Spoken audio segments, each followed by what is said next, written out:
5280 Sports Network and MileHighSports.com, your morning minute on a Tuesday. Welcome back after a long weekend. Nate Lundy, Shawn Drotar, TJ Carpenter. Guys, same question for both of you. Shawn, we'll start with you.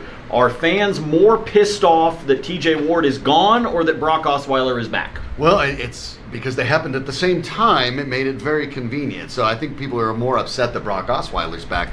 But I'll tell you what I don't like about it, Nate, is the idea that there's some sort of notion that Brock Osweiler was disloyal when he didn't take John Elway's offer and then went to Houston. And so that's one of the things, not necessarily his play, but the idea that he was disloyal was floating all around. And I don't buy that at all. The TJ Ward release, in fact, is proof positive that you shouldn't buy that. TJ Ward had a contract on the Broncos, trying to get better, wanted to stay, got cut.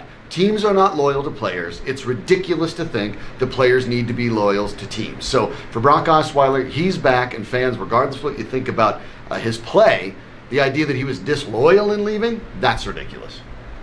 Yeah, well, I think certainly they're more upset about Brock Osweiler for sure, but I think they should be more upset about TJ Ward. That was a guy who was actually probably going to play this year for you. You could have gotten a compensatory pick if he doesn't re-sign with the team.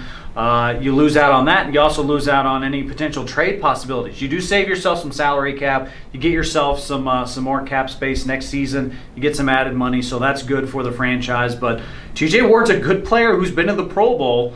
I think people should be upset that he's not there anymore, but they shouldn't be upset at TJ Ward.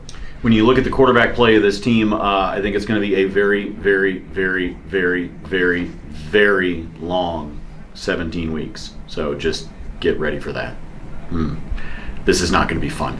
Speaking of long weeks, the Rockies have had one, and they've got about 5 left to go to try not to completely poop the bed on a wild card position that they were in command of not very long ago. You wind up getting swept by the Diamondbacks, who have now won 11 in a row. You needed a walk-off walk to be able to pull it off against the worst team in your division.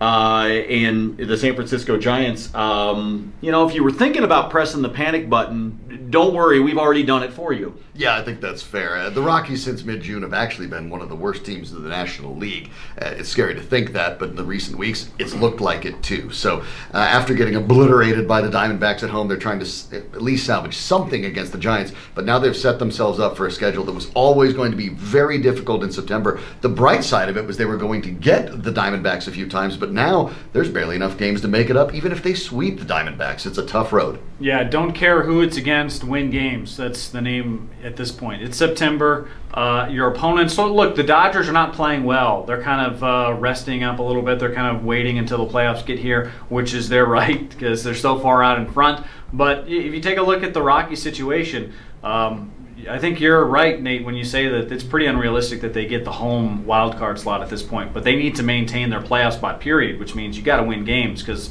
Milwaukee's not going away. St. Louis is right there. There are several the Marlins who have been hot lately are right there as well. So there are several teams that can take that spot. Don't lose it. As you prepare for the kickoff of the NFL season coming up on Thursday with the Patriots and the Chiefs, it's also a great time for you to log on to MileHighSports.com. Click the link for the 2017 Pro Football Challenge. It is your opportunity to sign up for free, pick the winners every week in the NFL games, and you can win some great weekly prizes, also some great overall prizes, including a trip to Hawaii, $500 cash, things like that. So get logged on, MileHighSports.com, completely free for you to sign up, and it's brought to you by our friends at Ameristar up in Black Hawk. Have yourself a great day. We're back with you tomorrow morning, 7 a.m. on Mile High Sports. For TJ, for Shawn, I'm Nate. We'll see you.